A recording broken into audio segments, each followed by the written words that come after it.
न गाती है न गुनगुनाती है, मौत जब आती है तो चुपचाप चली आती है।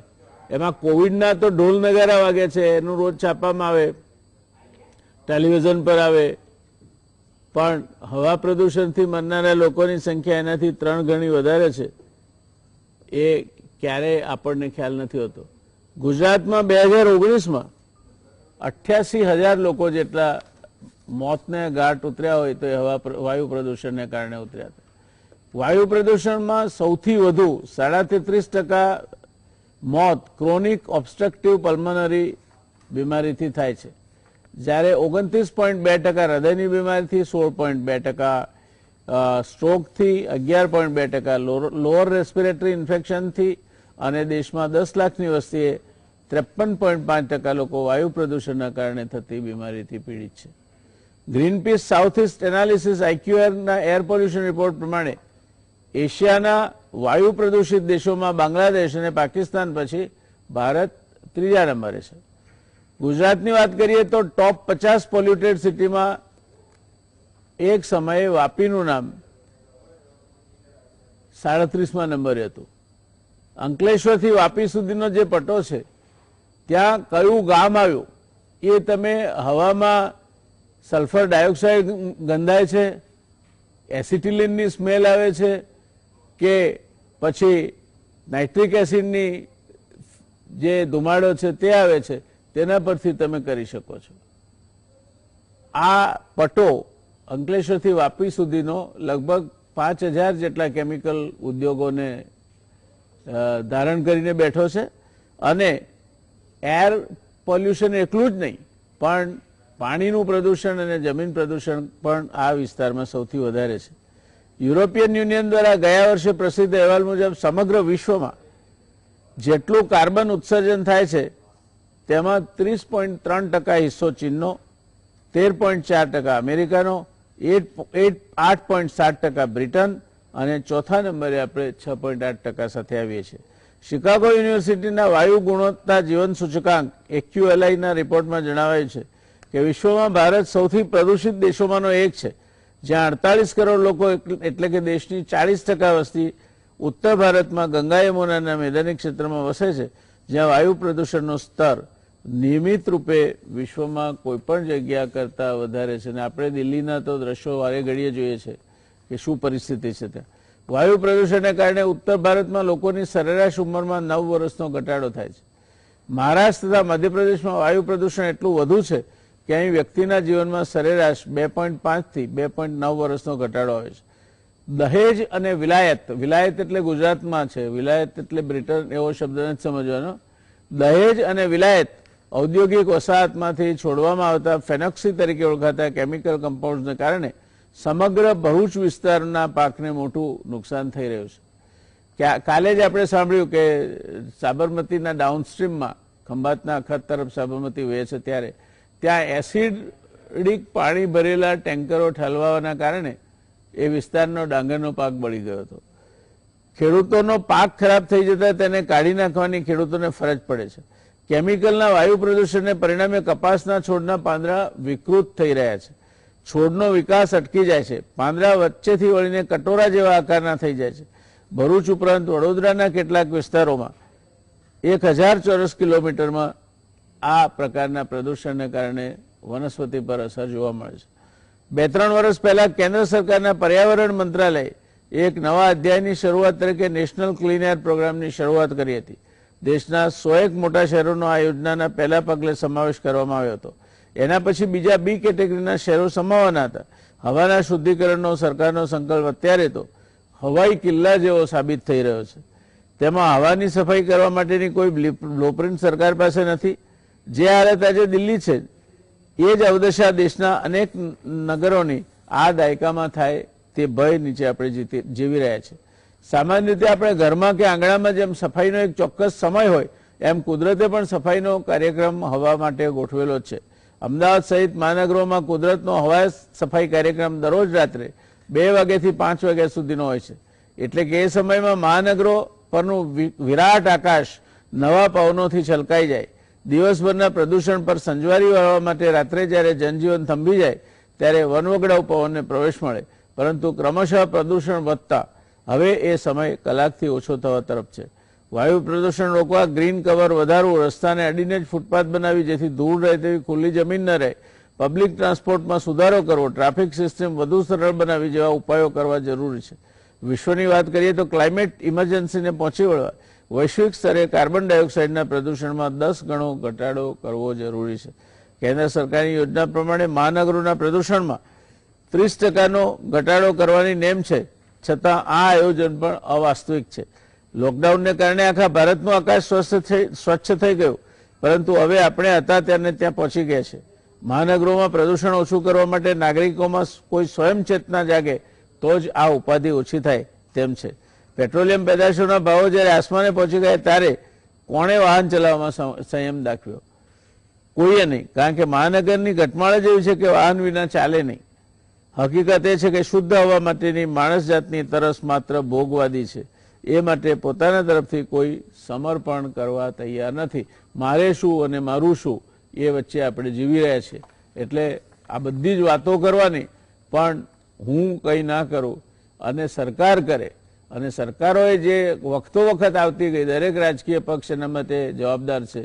એણે આપણને એવું શીખવાડ્યું છે કે સરકાર કરશે, સરકાર બધું જ કરશે, સરકાર મફતમાં કરશે, અને આપણે વસ્તી વધારાના પુણ્ય કાર્ય સિવાય કશું જ કરવાનું રહેતું નથી.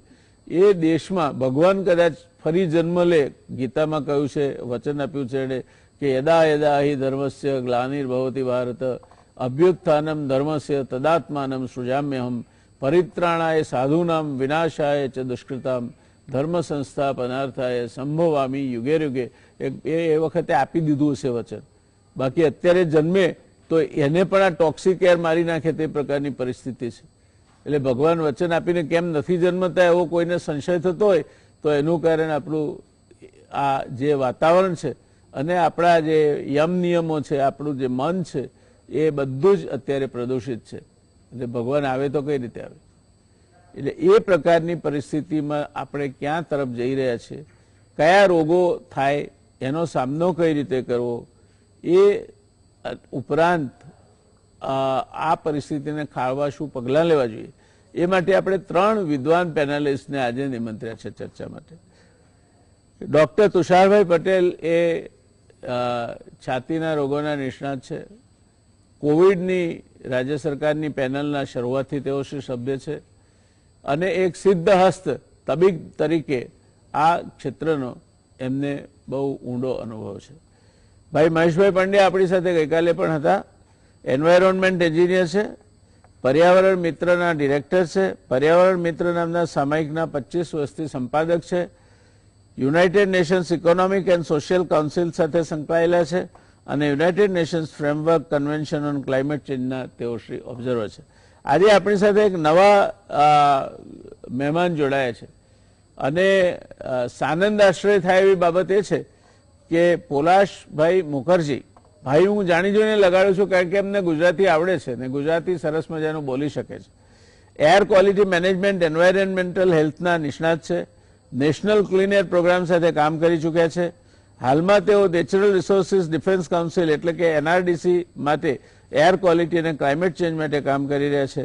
અગાઉ centre for science and environment માટે પણ કામ કરી ચૂક્યા છે.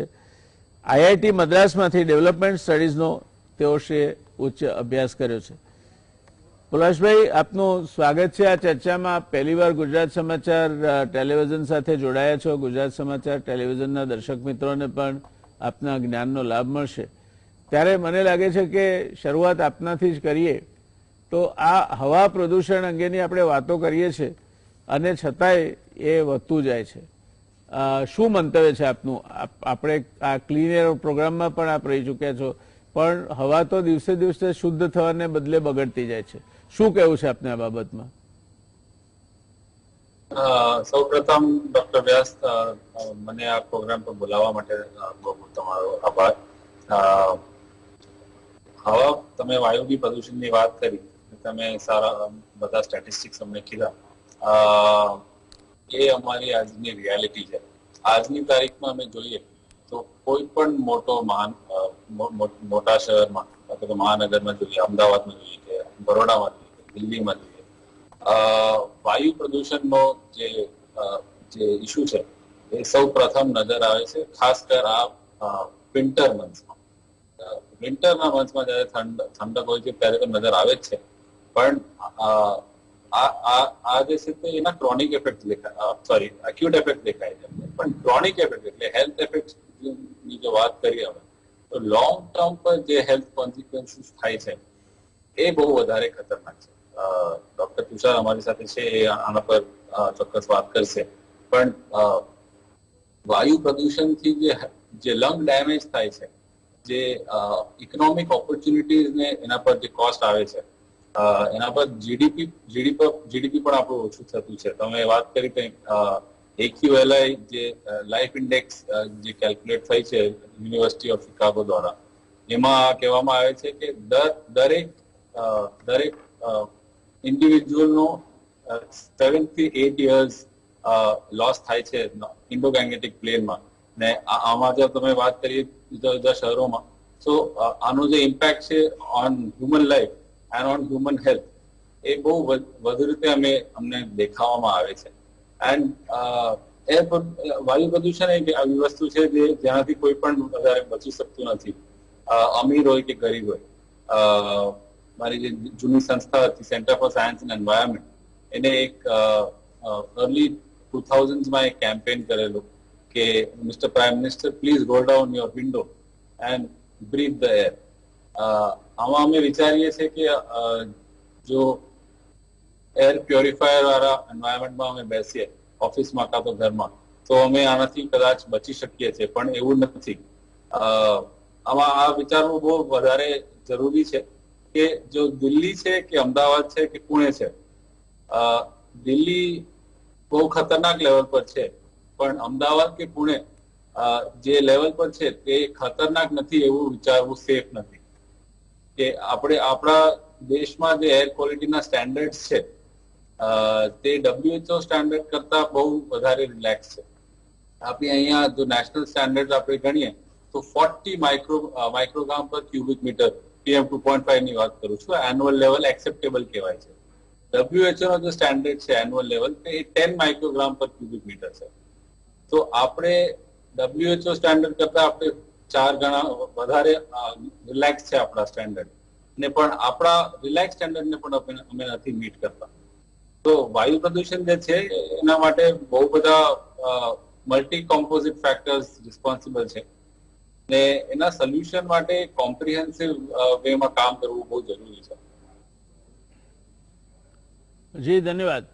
તુષારભાઈ, આપે આ પૌલાશભાઈ જે કહ્યું તે સાંભળ્યું છે. આપ તો છાતીના રોગોના નિષ્ણાત છો, ફેફસા એ આપનો વિષય છે. અમદાવાદમાં આપણે રહીએ છીએ. અમદાવાદમાં જે વાયુનું પ્રદૂષણ છે એ વધતું ચાલ્યું છે ને અનેક વિસ્તારોમાં આ જે 2.5 મ્યુ પાર્ટિકલનો પ્રોબ્લેમ છે એ પણ જોવા મળે છે. તો છેલ્લા કેટલાક વર્ષોમાં, કારણ કે આપ ઘણા લાંબા સમયથી પ્રેક્ટિસમાં છો, તો આપના અનુભવે છેલ્લા આપણે 10 વર્ષ લઈએ તો એમાં અમદાવાદની હવાની ગુણવત્તામાં શું ફેર થયો છે અને એના કારણે કયા રોગો વધ્યા છે? જેમ પૌલાશભાઈએ કીધું કે સર કે આ જે એર પોલ્યુશન્સ કે વાયુ પ્રદૂષણના કારણે જે તમે અગાઉ પણ તમારા વક્તવ્યમાં જે તમે જણાવ્યું કે પોલ્યુશન્સમાં જે ડિફરન્ટ પ્રમાણના જે કાર્બન મોનોક્સાઇડ, સલ્ફર મોનોક્સાઇડ અને જે વાહનોના કારણે જે પેટ્રોલ એમિશન્સ, ડીઝલ એમિશન્સના કારણે જે પોલ્યુશન્સના કારણે જે તકલીફો થાય છે, અને એમાં જે પર્ટિક્યુલરલી PM5 અને PM10 પાર્ટિક્યુલેટ મેટર અને એનાથી પણ નાના PM1 કે અલ્ટ્રા ફિલ્ટરેટ જેવા પાર્ટિક્યુલેટથી જે આપણા મેઇનલી ઇફેક્ટ જે આપણા 3 મુખ્ય અંગો ઉપર, એક તો ફેફસા ઉપર અસર થતી હોય છે, હૃદય ઉપર અસર થતી હોય છે અને બ્રેઇન ઉપર અસર થતી હોય છે. આ 3 મુખ્ય અંગો ઉપર ઘણી બધી અસર થતી હોય છે. એમાંથી મુખ્ય જે પાર્ટિકલ્સ છે એ PM10 પાર્ટિકલ્સ છે, એ એ અપર રેસ્પિરેટરી ટ્રેકમાં, એટલે કે એ જે ખાલી અપર પાર્ટમાં જ એ રહે છે, જે નીચે જઈ શકતો નથી. એટલે અપર રેસ્પિરેટરી ટ્રેક જે આપણે કોમનલી સાહેબ જે છેલ્લા 5-10 વર્ષમાં આ જે રોગનું પ્રમાણ આપણે વધારે, આંખો લાલ રહેવી, વારે ઘડીએ શરદી ખાંસી થઈ જવી, અને ક્યાંક આપણે બહાર જઈને આવ્યા હોય ને થોડા ભીડભાડવાળા વાતાવરણમાં ગયા હોય કે કાં તો ક્યાં ટ્રાફિકવાળામાં જઈએ અને તરત જ આપણને ખાંસી થઈ જાય છે, એ ઇન્ડિકેટ એ કરે છે સાહેબ કે એના કારણે અપર રેસ્પિરેટરી ટ્રેક ઇન્ફેક્શન વારે ઘડીએ, કારણ કે એનું ઇન્ફ્લામેશન કરે શરીરમાં. આ જે વાયુના પ્રદૂષણના જે પાર્ટિક્યુલેટ આપણા બોડીમાં જઈ અને તે બોડીની સાથે રિએક્શન કરે અને એન્ટીબોડી પેદા કરે અને જેમાં ઇન્ફ્લામેશન થાય, એના કારણે આપણને આ શરદી ખાંસીને થતું હોય છે. એટલે એનું પ્રમાણ છેલ્લા 10 વર્ષમાં આ ઘણું બધું વધી ગયું છે. આપણા સિટીમાં તો ઘણું બધું અમે વધારે કેસીસ પણ જોઈ રહ્યા છે સાહેબ. એક સ્ટડી હતો જે રિસર્ચ થયેલા છે દિલ્હીમાં અને એ જગ્યાએ, આપણા ત્યાં પણ અમે લોકોએ કરેલો હતો કે નાના બાળકોમાં આનું પ્રમાણ ઘણું બધું જોવા મળ્યું છે. કારણ કે જે અત્યારે છેલ્લા 2 વર્ષથી તો સ્કૂલો ચાલુ નથી, પરંતુ 2 વર્ષ પહેલા અમે લોકો જોતા હતા કે એક સ્કૂલના મેં સિમ્પલ અમે સર્વે કર્યો હતો, તો લગભગ એક બસ આપણે ઉતરે તો એમાંથી 2 થી 4 છોકરાઓ એવા નીકળતા હતા કે જેમને વર્ષમાં એકવાર ઇન્હેલર, ક્યાં તો વર્ષના વચ્ચે ઇન્હેલર્સ, ક્યાં તો 2 થી 3 વાર ઇન્હેલર્સની જરૂર પડતી હોય, કાં તો નેબ્યુલાઇઝરની થેરાપીની જરૂર પડતી હોય. હવે આ ઇફેક્ટ નાનપણથી લઈ મિડલથી લઈ અને ઘરડા સુધી આની ઇફેક્ટ જોવા મળે છે. એટલે વાયુ પોલ્યુશન્સને કારણે ઘણી બધી ઇફેક્ટ મેઇનલી ફેફસા ઉપર જોવા મળતી હોય છે. અને એમાં પણ જે છે એ મુખ્ય PM 2.5 પાર્ટિક્યુલેટ, એ PM 2.5 પાર્ટિક્યુલેટ એ આપણા શરીરના લંગ્સમાં ડાયરેક્ટલી એન્ડ પાર્ટ સુધી જાય છે અને એ ઘણીવાર સર્ક્યુલેશન્સમાં જતું હોય છે. અને સર્ક્યુલેશન્સના કારણે સર્ક્યુલેટરી સિસ્ટમ્સ, જેને કહેવાય કે આપણે હાર્ટ એટેક આવવો, જેને સર્ક્યુલેટરી સિસ્ટમ, હાર્ટ એટેક, તેન પછી બ્રેનનો સ્ટ્રોક આવવો, એવા પણ રોગો થવાની શક્યતાઓ વધુ રહેલી હોય છે. એટલે આ જે એન્વાયરમેન્ટ પોલ્યુશન્સના કારણે આ કેસીસ પણ સંખ્યાઓ વધારે જોવા મળી છે. અનફોર્ચ્યુનેટલી કે એક સારું વસ્તુ કહેવાય કે જે આપણે લોકડાઉન દરમિયાન આનું પ્રમાણ ઘણું બધું ઓછું જોવા મળ્યું હતું. અને એ વખતે સાહેબ આપણે પણ જોતા હતા કે હોસ્પિટલમાં ખાલી કોરોનાના કેસીસ જ જોવા મળતા, બીજા બધા કેસીસ ક્યાં ગયા. આપણે પેનલ ડિસ્કશનમાં પણ એ વખતે વાત કરતા હતા કે બીજા બધા રોગોના દર્દીઓ ક્યાં ચાલ્યા ગયા. કારણ કે પહેલા તો અત્યારે જે જોઈએ તો બધા જ પ્રકારના ચિકનગુનિયા ને ડેન્ગ્યુ ને હા ને તે પ્રકારના બધા દર્દીઓ જોવા મળે છે. ઘણા બધા ખાંસીના, રેસ્પિરેટરી ટ્રેક ઇન્ફેક્શનના એ વખતે આપણને જોવા નહોતા મળતા. એ એન્વાયરમેન્ટને પોલ્યુશનની ઇફેક્ટના કારણે આ બધા રોગોમાં વધારો થતો હતો. આપને લાગે છે કે આ જે માસ્ક પહેરવાનું શરૂ થયું એ એક રીતે તો કોવિડ સામેના પ્રતિરોધક તરીકે આપણે શરૂ કર્યું, પણ એના કારણે આ જે વાયુ પ્રદૂષણના કારણે થતા રોગો, ખાસ કરીને દમ છે અથવા તો ફેફસાના રોગો છે, એમાં પણ કંઈ ઘટાડો આવ્યો હોય એવું લાગે છે? ચોક્કસ સાહેબ, એના ઘણો બધો ઘટાડો આવ્યો છે. જે રિપીટેડ એક્ઝર્સબરેશન, જે આ વાયુ પ્રદૂષણના કારણે જે લોકો આમાંથી પીડિત થતા હતા, જેમ કે લોકોને અસ્થમા, COPD, આપણે અગાઉમાં પણ કીધું કે સાહેબ 33% લોકો જે છે એ COPDથી પીડાય છે ડ્યુ ટુ ધ એન્વાયરમેન્ટ પોલ્યુશનના કારણે. અને વર્લ્ડમાં પણ જે ડેથ થાય છે એમાં 3rd કોમનેસ્ટ કોઝ COPDના કારણે, જે પોલ્યુશન્સના કારણે થતો આ રોગના કારણે, કાં તો સ્મોકિંગ હોય કાં તો પોલ્યુશન હોય, એના કારણે જે આ કોમનેસ્ટ કોઝ છે. એટલે એ બધા જ જે એક્ઝર્સબરેશન હતા એ માસ્કના કારણે ઘણા બધા ઓછા જોવા મળ્યા હતા. એક સર્વે સાહેબ ફાર્માસ્યુટિકલ જર્નલનો પણ અમે જોયો હતો કે આ જે બે વર્ષ જે આપણે કોરોનાના કાળ દરમિયાન જે વર્ષથી 1.5 વર્ષનો રહ્યો હતો, એ કાળ દરમિયાન લગભગ ઇન્હેલર્સની જે રિક્વાયરમેન્ટ હતી એ લગભગ 50% જેટલી થઈ ગઈ હતી. એટલે એ કેટલું બધું કંટ્રોલ થયું હતું ડ્યુ ટુ ધ એન્વાયરમેન્ટ માસ્કના કારણે. સિમ્પલ માસ્કના કારણે પણ ઘણો બધો ફાયદો થયો હતો. દર્શક મિત્રો, જો તમે અમદાવાદ, વડોદરા, સુરત અથવા તો આ જે કેમિકલ એસ્ટેટ છે એ પટ્ટામાં રહેતા હો તો આ માસ્ક પહેરવાથી કોવિડથી તો બચવાની વાત હતી જ, પણ એની જે પોઝિટિવ બાય ફોલ ગણાય અથવા તો પોઝિટિવ ફોલઆઉટ ઇફેક્ટ ગણાય એ આ પ્રકારના જે ડોક્ટર તુષારભાઈએ કહ્યું આપણને એ પ્રકારના રોગોથી પણ એ બચાવે છે. અને એટલે ઇન્હેલરની જરૂરિયાત 50% ઘટી જાય એનો અર્થ એ થાય કે એ જે પ્રકારના શ્વાસનળીના રોગો અથવા શ્વસનતંત્રના રોગો છે એ તમને માસ્ક પહેરવાથી તમે જે પ્રદૂષિત હવા લો છો શ્વાસમાં એમાં ચોક્કસ મદદ કરે છે. એટલે આ માસ્ક માત્ર કોવિડ માટે પહેરીએ છીએ એવું ના સમજતા, બને તો માસ્ક કાયમી ધોરણે અપનાવી લો તો આ જો શહેરોમાં રહેતા હો અથવા તો જ્યાં પ્રદૂષિત હવા છે ત્યાં રહેતા હો તો તમને ઘણો ફાયદો થશે. આ ડૉક્ટર તુષારભાઈની વાત આપણે ગાંઠે બાંધવા જેવી છે અને સમજીને ચાલવા જેવું છે. આ જો તમે સમજશો તો કોવિડમાંથી તો બચશો જ, પણ કોવિડ મટ્યા બાદ પણ જે શ્વસન તંત્રના રોગો છે, જેમ મેં જ્યારે વાત શરૂઆતમાં કરી ત્યારે સાંભળ્યું છે કે ગુજરાતમાં 80,000 કરતાં વધારે લોકો એ પ્રદૂષિત હવાના કારણે પોતાનો જાન ગુમાવ્યો. ત્યારે કદાચ તમને એની ગંભીરતા સમજમાં નહીં આવી હોય, પણ આનો સરવાળો કરશો તો કોવિડ કરતાં અનેક ગણો વધારે છે. એટલે તમે કોવિડથી ગભરાવો છો કારણ કે એને તમે પેલી એમ્બ્યુલન્સ સાયરન વગાડતી જાય છે તે જુઓ છો, બીજા બધા સમાચારોમાં એના કારણે હાઈપ આવી છે તે જુઓ છો, પણ આ જે સાયલન્ટ કિલર જેને કહેવાય એ તો તમારા ફેફસામાં પહોંચીને પછી એક મારક તરીકેનું કામ કરે જ છે. એટલે આ વાત હંમેશા આપણે ખ્યાલમાં રાખીશું અને ખ્યાલમાં રાખીને આગળની આપણે ચર્ચા કરીશું. સમય થયો છે દર્શક મિત્રો એક નાનકડા કમર્શિયલ બ્રેક માટે રોકાઈશું. એક કમર્શિયલ બ્રેક માટે, બ્રેક બાદ ફરી આપણે આ ચર્ચાને આગળ વધારીશું. રોકાઈએ કમર્શિયલ બ્રેક માટે. નમસ્કાર દર્શક મિત્રો, હવા પ્રદૂષણ અને તેનાથી થતી આપણા પર અસર કેવા પરિણામો લાવે છે એની ચર્ચા આપણે કરી રહ્યા છીએ. ડૉક્ટર તુષારભાઈએ આ અંગે બહુ સરસ માહિતી આપી. હવે આપણે જઈશું પર્યાવરણવિદ એ ભાઈ શ્રી મહેશભાઈ પંડ્યા પાસે. મહેશભાઈ, પર્યાવરણવિદ તરીકે તમે હવા પ્રદૂષણની આખી પ્રક્રિયાને કઈ રીતે જુઓ છો? એક તો સાહેબ આપે બહુ સરસ પૂર્વભૂમિકા બાંધી. ડૉક્ટર તુષારભાઈએ પણ એની વાત કરી અને પાલાશભાઈએ પણ સરસ એમનું છે બંગાળના પણ ગુજરાતીમાં બહુ સરસ વાત એમણે કરી. સવાલ એ છે સાહેબ કે આ ગુજરાતમાં છીએ અને ગુજરાતમાં જ ગાંધી જન્મ્યા હતા એટલે ગાંધી ચોક્કસ યાદ આવે. અને ભારત સરકારે પણ જ્યારે યુનાઇટેડ નેશનમાં પેરિસ એગ્રીમેન્ટમાં જે નેશનલ ડિટર્મિનેશન કન્ટ્રીબ્યુશન રિપોર્ટ મૂક્યો છે એમાં આ વાત કરી છે સાહેબ. આપે કાલે કહ્યું હતું ગાંધીજીના ટ્રસ્ટીશીપનો સિદ્ધાંત, અને ગાંધીજીએ કહ્યું હતું કે આ પૃથ્વીમાં બધાનો ભૂખ સંતોષવા માટે પૂરતું છે પણ કોઈના લોભને નહીં. આ વાત અહીંયા પ્રસ્તુત એટલે છે કે આપણે જે ડેવલપમેન્ટ થવો જોઈએ, વપરાશ પણ વધારે થવો જોઈએ, પણ જો વિવેકપૂર્વક જો વપરાશ થયો હોય તો કદાચ આને ઘટાડી શકાય. ડૉક્ટર તુષારભાઈએ બહુ સરસ વાત કરી કે કોવિડ વખતે, લોકડાઉન વખતે કોઈ ભૂખ્યા નહોતા રહ્યા કે કોઈ કોવિડ સિવાયના બીજા મોત થયા નહોતા, પણ બીજા દર્દો ઘટી ગયા હતા. કેમ ઘટી ગયા હતા? કારણ કે તમે વેહિક્યુલર પોલ્યુશન ઘટાડ્યું હતું, ઇન્ડસ્ટ્રીયલ પોલ્યુશન ઘટાડ્યું હતું, અને એટલા માટે કોવિડ સિવાયના જે રોગો હતા એનું પ્રમાણ જાણે કે અદ્રશ્ય થઈ ગયું હતું.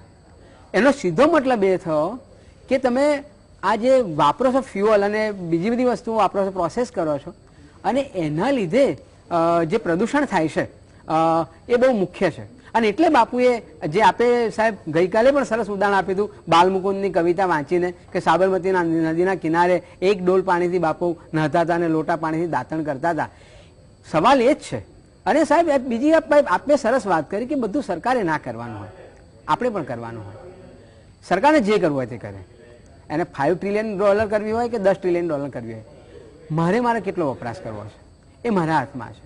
હું વીજળી વધારે વાપરું કારણ કે હું વધારે કમાવું છું એટલે મને બહુ પૈસાની પડી નથી, પણ એ વીજળી વાપરવાથી જે પાલાશભાઈએ વાત કરી, માત્ર એર પોલ્યુશનનો સવાલ નથી, હ્યુમન રાઇટનો પણ સવાલ છે. તમે જ્યારે વીજળીનો વપરાશ કરો છો એટલે તમારે કોલસાની ખાણ ખોદવી પડે છે. આજુબાજુમાં કોણ રહે છે? એ આદિવાસી પરિવારો, ડિસ્પ્લેસ થવું પડે છે એમને.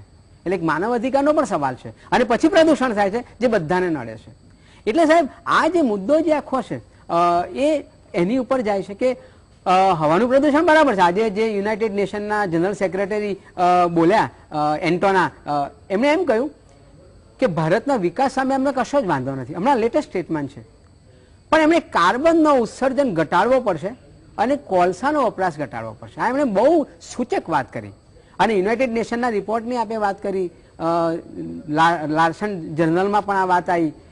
હમણાં આઈપીસીસીનો રિપોર્ટ જે બહાર આવ્યો એમાં કહેવાયું છે કે ભાઈ 2050ની આપણે વાત કરેલી, પણ હવે 2040માં લગભગ 1.5 ડિગ્રી સેન્ટીમીટર તાપમાન વધી જશે. અને વધી જશે તો એમણે એમ કહ્યું 0.5 સેન્ટીમીટર દરિયો આગળ વધશે. એટલે આપણને લાગે કે 0.5 સેન્ટીમીટર એટલે શું હવે એમ? તમે દરિયાના મોજા 3-3 કિલોમીટર દૂર જતા હોય આટલા, હવે 0.5 સેન્ટીમીટર એટલે શું?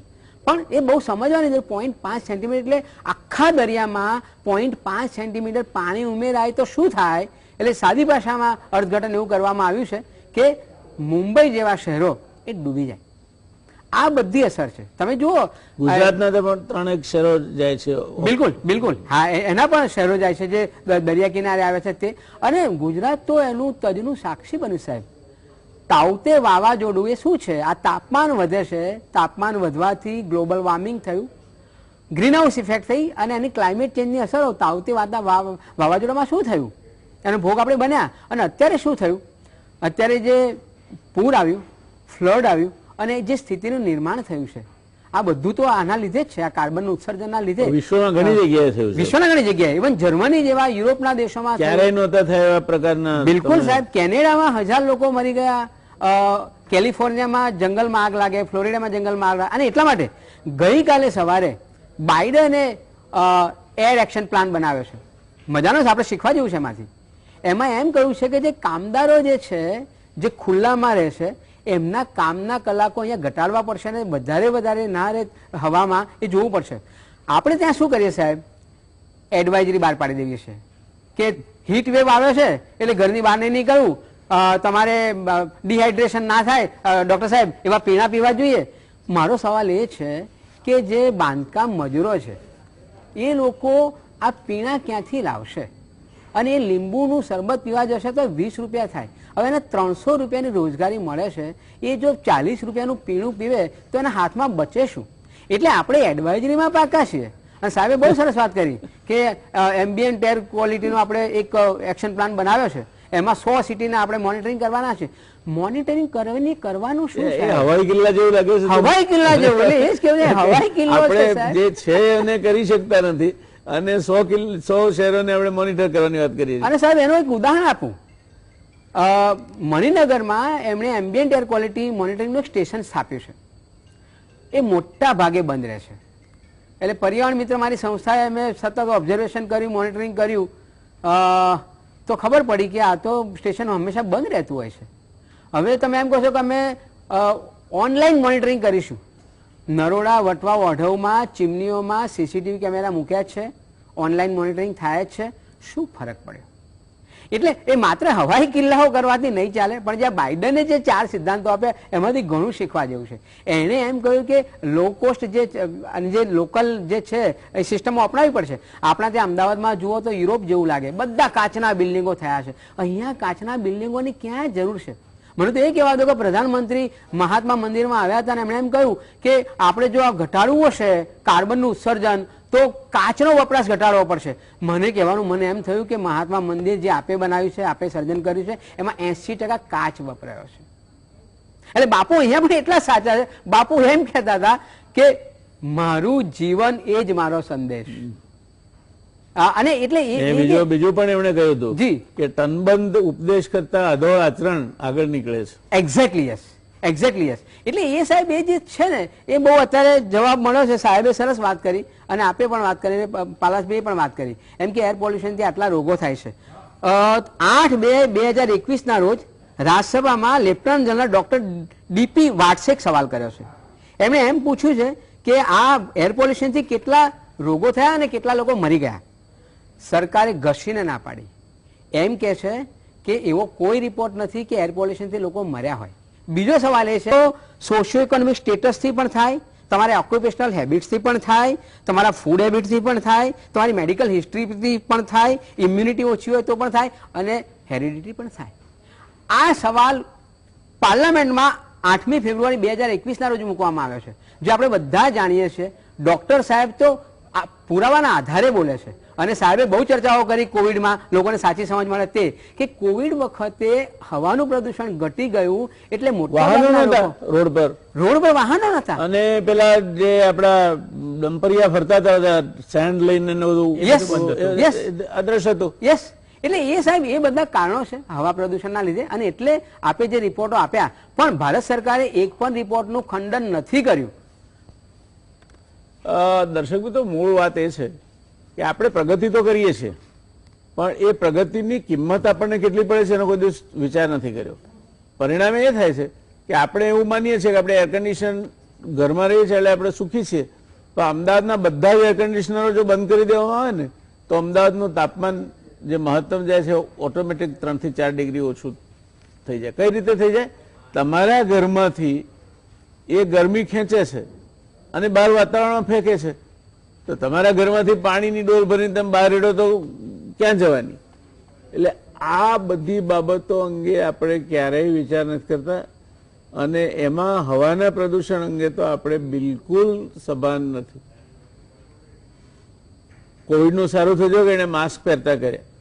માસ્ક આપણે પોલીસ વાળા માટે નથી પહેરતા, આપણા માટે પહેરીએ છીએ, અને કોવિડ નહીં હોય ત્યારે પહેરશો તો પણ તમને ઉપયોગી થશે, એમાં કોઈ શંકા નથી. પૌલોશભાઈ, આ ચર્ચા આપે સાંભળી. એર ક્વોલિટી મેનેજમેન્ટ એ આપનો વિષય છે, એન્વાયરમેન્ટને રિલેટેડ. તો આ જે ભારત સરકાર કહે છે 100 શહેરોમાં મોનિટરિંગ કરીશું ને આ બધું, આપને શું લાગે છે, વાસ્તવિક છે કે પછી ચાલ્યા જ કરે છે? સરકારના બાબુઓ નક્કી કરે તે ટાર્ગેટ, અને એમાંથી જેટલા થાય તે કરવાના, ગાજરની પીપુડી વાગી ત્યાં સુધી વગાડવાની, પછી ખાઈ જવાની. શું લાગે છે આપને? તમે બહુ ખરી વાત કરી. એકચ્યુઅલી આ જે પ્રોગ્રામ છે નેશનલ ક્લીનર પ્રોગ્રામ, એ 2 વર્ષ પહેલા શરૂ કરવામાં આવ્યો.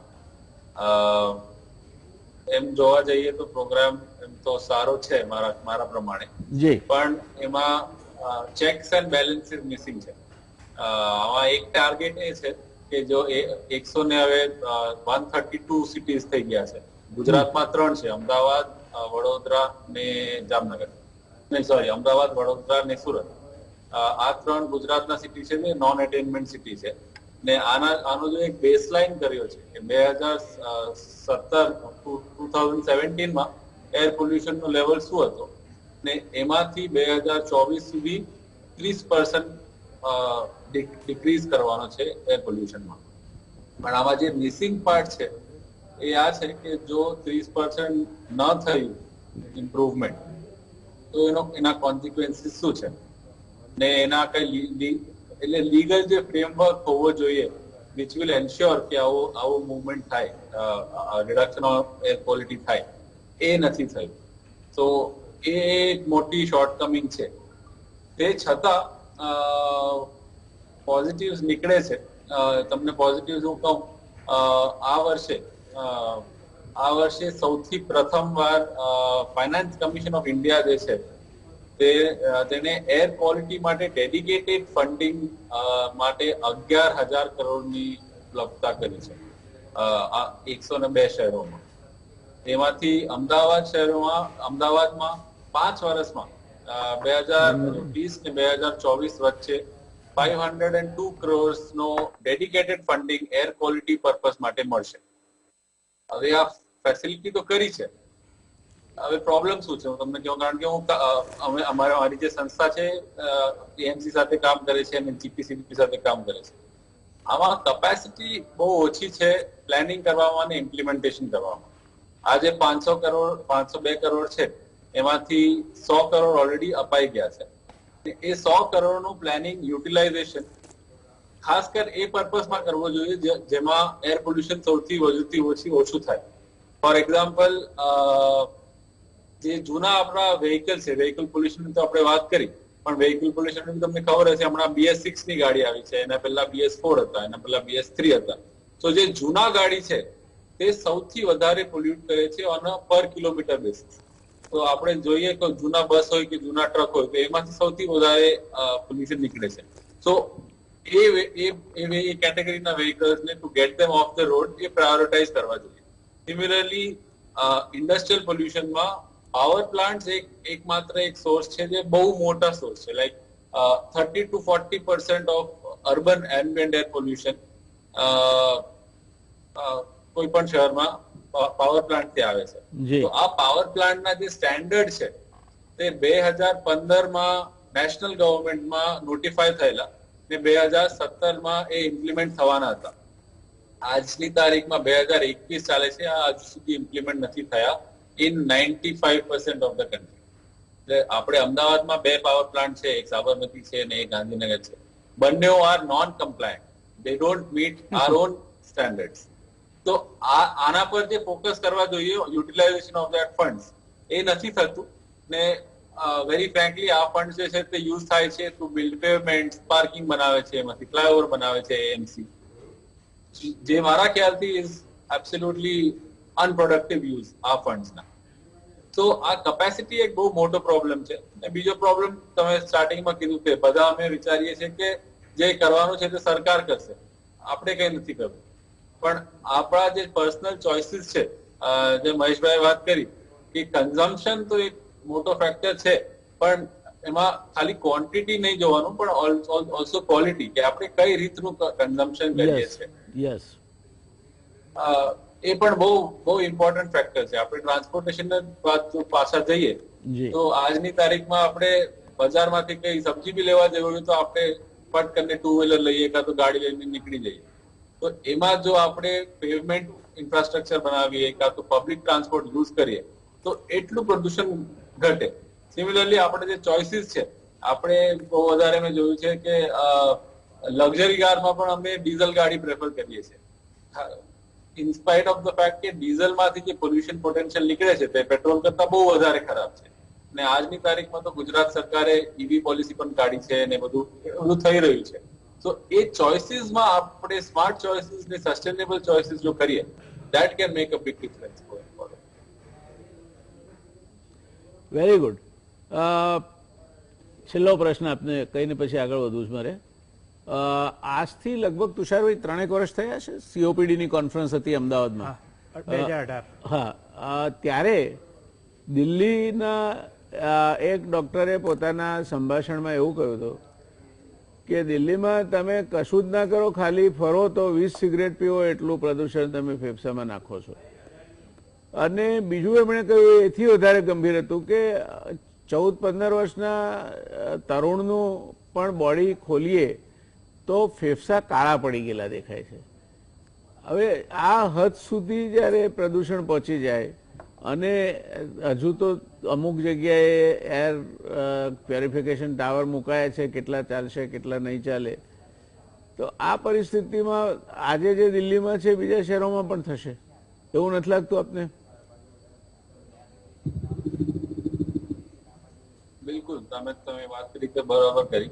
કારણ કે જો દિલ્હીમાં 20 સિગરેટ થતું હોય તો અમદાવાદમાં પણ 4 કે 5 સિગરેટ તો ઓલરેડી થઈ આરામથી થઈ જાય આજની તારીખમાં. જી. ને આ જેમ જેમ અમે પ્રોગ્રેસ કરીએ તેમ આ પ્રોબ્લેમ વધતું જાય છે. કારણ કે આ મહેશભાઈએ વાત કરી કે આ અમારા અર્બનાઇઝેશનના મોડેલમાં પ્રોબ્લેમ છે. આપણા જે પણ મોટા શહેર અમે જોઈએ કે સાલ દર સાલ મોટા થઈ રહ્યા છે ને અનઓર્ગેનાઇઝડ વેમાં મોટા થઈ રહ્યા છે. એમાં એક તમને ઉદાહરણ આપું કે મુંબઈ શહેરને જોઈએ તો મુંબઈ શહેરના એકચ્યુઅલ પ્લાનર કોણ? એકચ્યુઅલ પ્લાનર ઇન્ડિયન રેલવેઝના આર્કિટેક્ટ જે 1850s માં જે લોકોએ વેસ્ટર્ન લાઇન કે સેન્ટ્રલ લાઇન બનાવેલા, એના સાઈડમાં સિટી હેઝ ગ્રોન, કે એ સબર્બ થયા છે કે સેન્ટ્રલ લાઇન થયા છે. તો આપણે જો આ ટ્રાન્ઝિટ ઓરિએન્ટેડ ડેવલપ નહીં કરીએ તો આપણા જે શહેર છે તે બહુ અનઓર્ગેનાઇઝ વેમાં ઝડપથી અર્બનાઇઝ થાય છે અને એ વેહિકલ ડિપેન્ડન્ટ થઈ જાય છે. ખાલી વેહિકલ ડિપેન્ડન્ટ નહીં, તમે જે એસી ની વાત કરી, આમાં એક અર્બન હીટ આઇલેન્ડ એફેક્ટ કરીને એક ફેનોમેનન અમે જોઈ રહ્યા છે કે જેટલું વધારે કોન્ક્રીટાઇઝેશન થાય, જેટલું વધારે અર્બનાઇઝેશન થાય, એટલું વધારે હીટ ટ્રેપ થાય, એરની સર્ક્યુલેશન ઓછી થાય. સો તમારો જે આ એર પોલ્યુશન છે એ પોલ્યુશનના ડિસ્પર્સલમાં બી વધારે ટાઈમ લાગે. જી. તો કોમ્પ્રિહેન્સિવ વેમાં આ જોવું બહુ જરૂરી છે. નેશનલ ક્લીન એર પ્રોગ્રામ એક સ્ટાર્ટ છે, પણ એને બહુ આગળ લઈ જવાની આવશ્યકતા છે. એટલે we have made A beginning. આપણે શરૂઆત સાચી દિશામાં કરી છે, પણ હજુ એ પાપા પગલી ભરતો કાર્યક્રમ છે એમ કહીએ તો ચાલે. ઘણું આગળ જવાનું છે અને ઘણી બધી હજુ તો વિડંબણાઓ પણ સહન કરવી પડશે, ત્યાં સુધી પ્રદૂષણનો પ્રકાર પણ બદલાશે. તુષારભાઈ, આ બધી વાતો સાંભળ્યા પછી એક ચેસ ફિઝિશિયન તરીકે આપ શું કહેવા માંગો છો?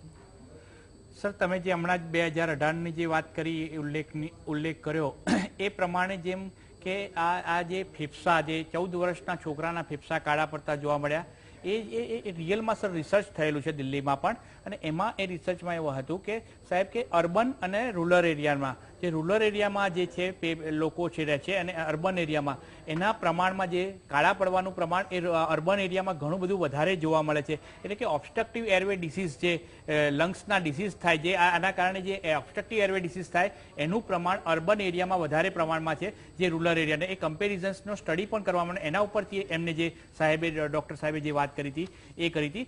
સેકન્ડ થિંગ જે વાત કરીએ સાહેબ, અત્યારે અમે રિટ્રોગ્રેડલી એ સ્ટડી કરી રહ્યા છીએ કે જેમ આપણે એર પોલ્યુશન અને કોરોના એનો પણ અમે એક સ્ટડી રિટ્રોગ્રેડલી ચાલી રહ્યો છે સર દિલ્હીમાં પણ, અને આપણે અહીંયા પણ અમે જોઈ રહ્યા હતા કે એમાં એવું છે કે એર પોલ્યુશનના જે સિટી એરિયા હતા, આપણે જોયું હતું કે કોરોનાના કેસીસ એ લગભગ સિટી એરિયામાં વધારે જોવા મળતા હતા અને રૂરલ એરિયામાં ઓછા જોવા મળતા હતા. એમાં પણ એર પોલ્યુશન ઘણો મોટો ભાગ પડતો. એટલે કે રેસ્પિરેટરી ટ્રેક ડિસીઝમાં કોઈ પણ પ્રકારના વાયરલ ઇન્ફેક્શન્સ હોય કે કોઈ પણ ડિસીઝ હોય તો ડ્યુ ટુ ધ પોલ્યુશન્સના કારણે વાહક તરીકે કામ કરે છે. વાહક તરીકે કામ કરે છે. એટલે આ રેપિડલી જલ્દી પ્રસરી શકે છે અને એના કારણે ફેફસાના રોગો ઘણા વધારે થતા હોય છે સર. ખૂબ સાચી વાત કહી આપે. પ્રદૂષિત હવા આપણે જેટલી ફેફસામાં ભરીએ એટલા પ્રશ્નો થવાના છે, અને એ પ્રદૂષિત હવા ક્યારેક જાણે જાણે આપણે ગામડામાં પણ નાખી દેતા હોય છે. દાખલા કે ગામડામાં વરસાદ આવવાનો હોય ત્યારે શેઢા બાળવાની એક સિસ્ટમ છે.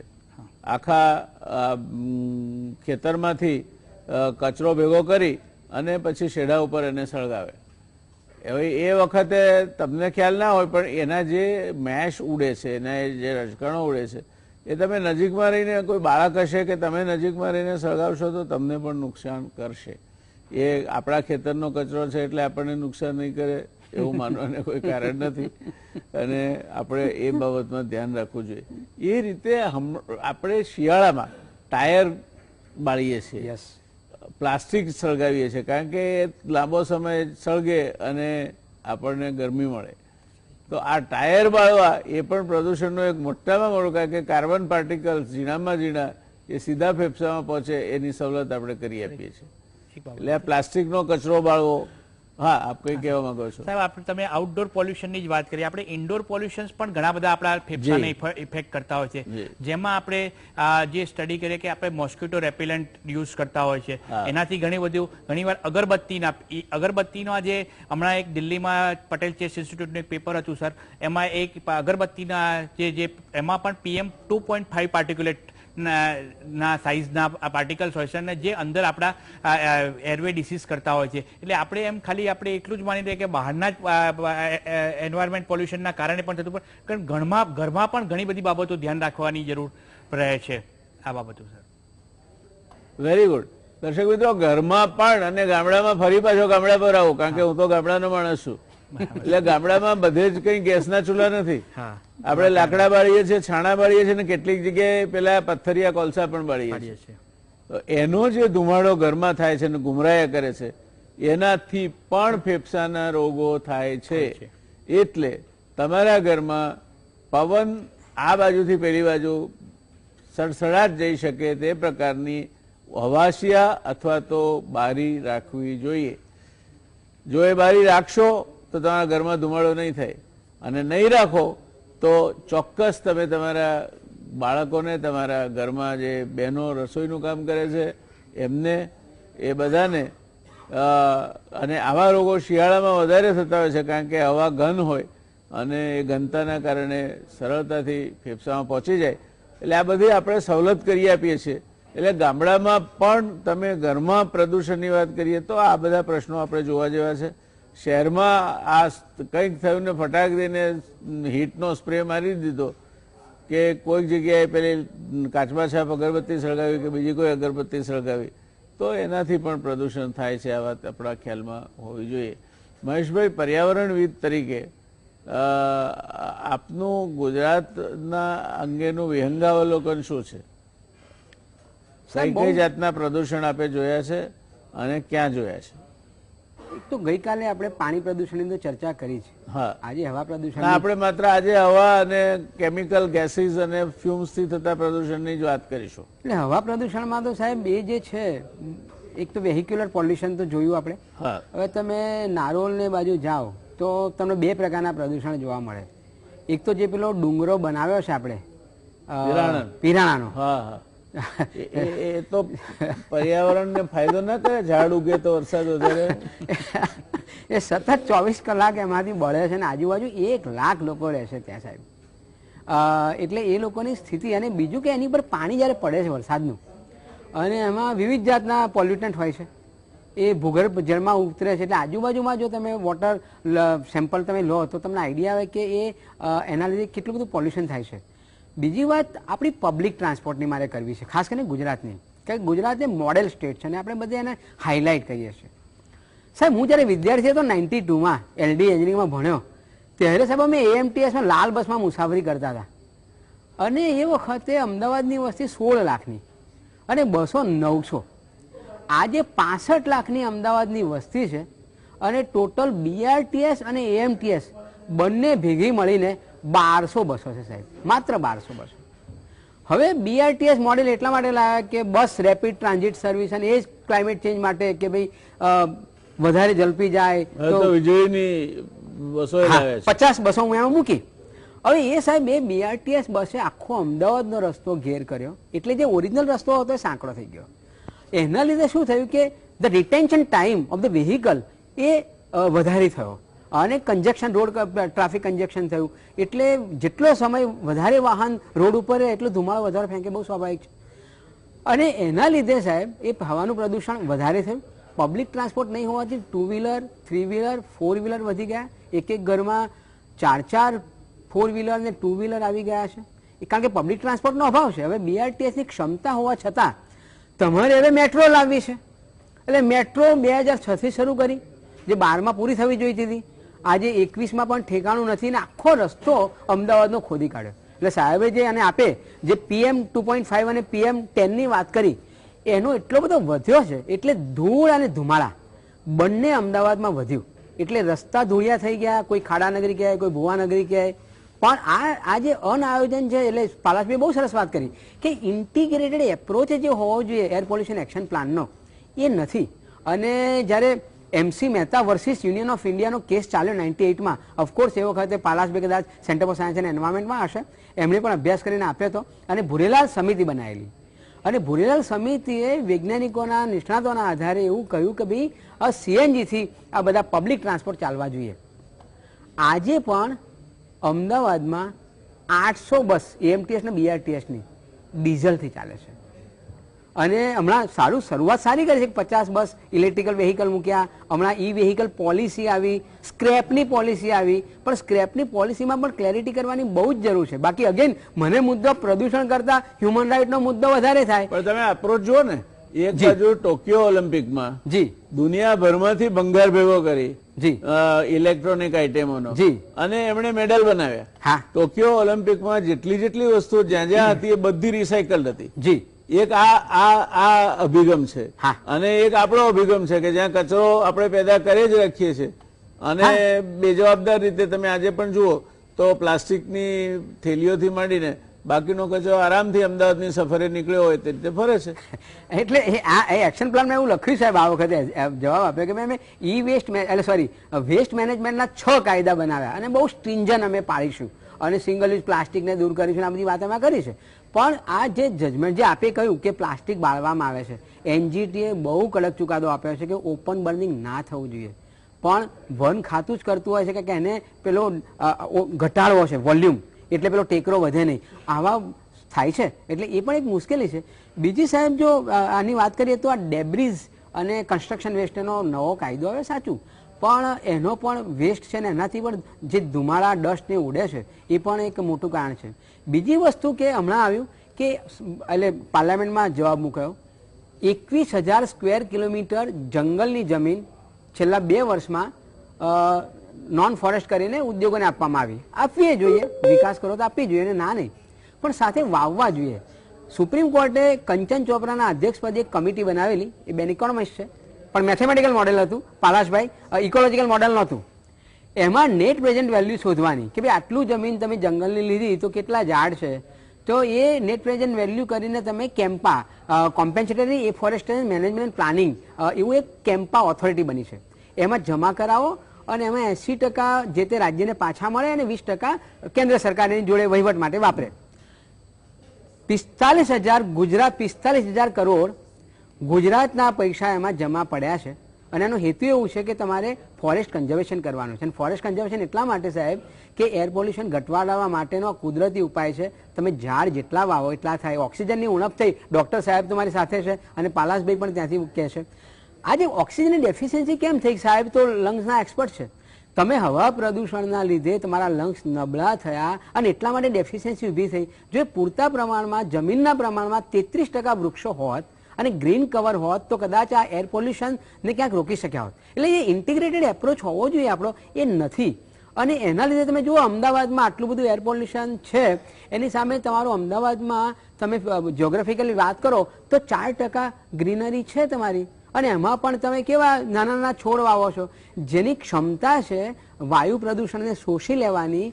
એવા ઝાડ નથી વાવતા તમે દેશી કુળના, અને એ તો તમે કાપો છો કારણ કે આપણે વિકાસ કરવો છે.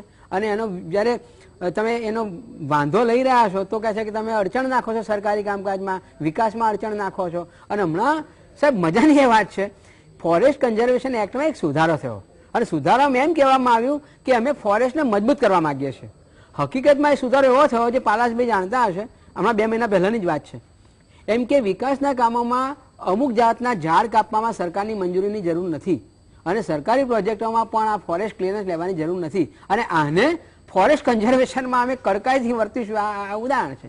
એટલે મતલબ એ થાય છે કે તમે શું કરવા માંગો છો?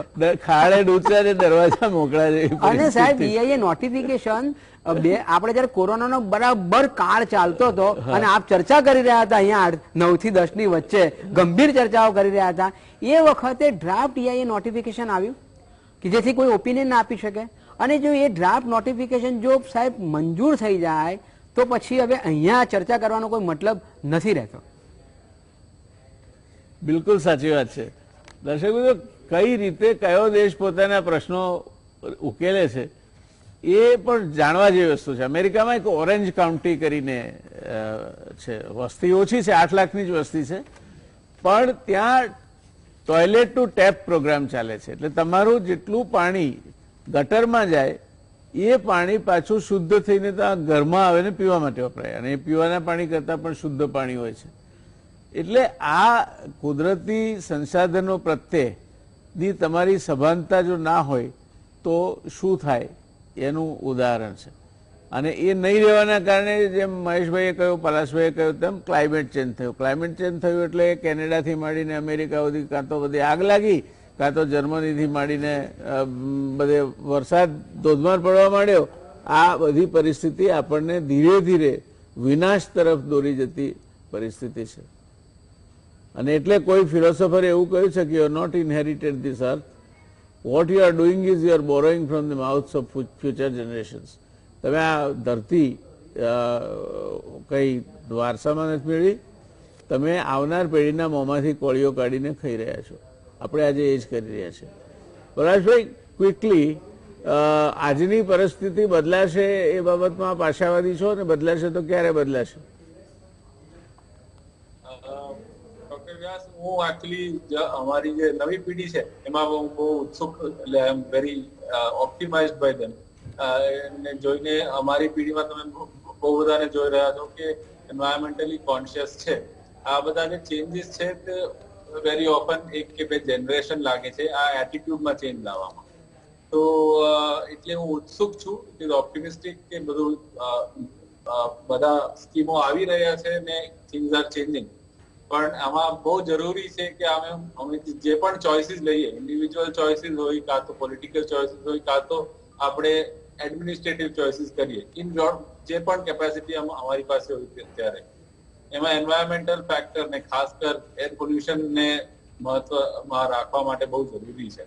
સો I would just like to add that. બરાબર. એટલે આપણે ટૂંકમાં જો રાજકીય ઈચ્છા શક્તિ હોય તો જ આગળ વધી શકીએ, અને નહીં હોય તો નહીં વધી શકીએ. અને રાજકીય ઈચ્છા શક્તિ તો આપણને ચર્ચિલ કહીને ગયા છે કે આવો જ નથી.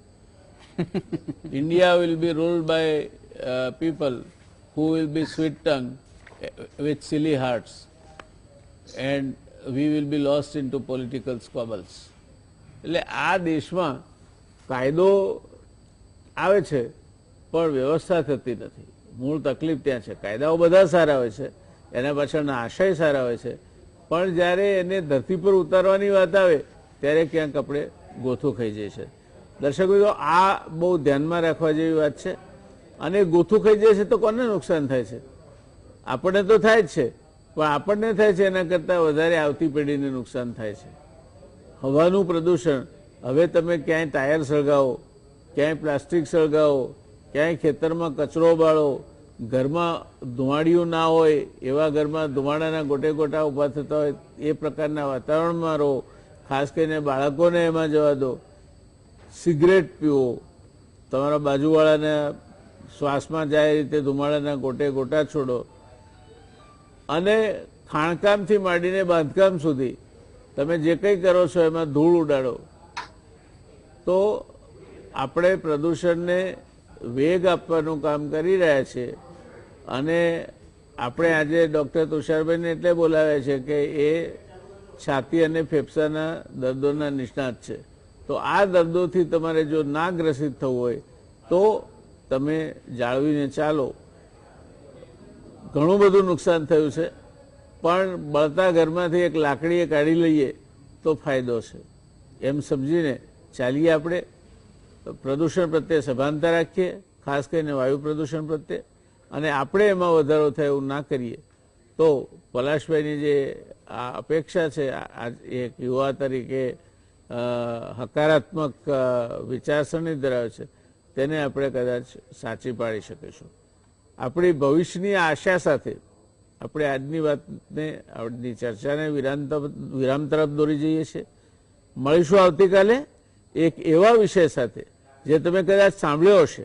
અમેરિકા, બ્રિટન અને ઓસ્ટ્રેલિયાએ પરમાણુ ઉર્જાથી ચાલતી સબમરીન ઓસ્ટ્રેલિયાને મળે અને હિન્દ મહાસાગર અને પેસિફિક ઉપર વધારે સારી રીતે પોલીસગીરી થઈ શકે એ માટેનો એક કરાર કર્યો છે. ફ્રાન્સને એના કારણે ખોટું લાગ્યું છે. ઓસ્ટ્રેલિયાના પાડોશી દેશ ન્યુઝીલેન્ડ, એને તો એટલું ખોટું લાગ્યું કે એને આ સબમરીન આવે આવતા જો કે 8-10 વર્ષ લાગશે, પણ એને ન્યુઝીલેન્ડના જે દરિયાઈ સીમા છે એમાં પેસવાની મનાઈ ફરમાવી દીધી છે. કેનેડાને ખોટું લાગ્યું છે કારણ કે આ સંધિમાંથી પડતા મુકાયા છે. ઘણી રસપ્રદ ઘટનાઓ બનવાની છે આ બાબતે, એની ચર્ચા કરીશું આપણે આવતીકાલે. શુભરાત્રિ, ટેક કેર.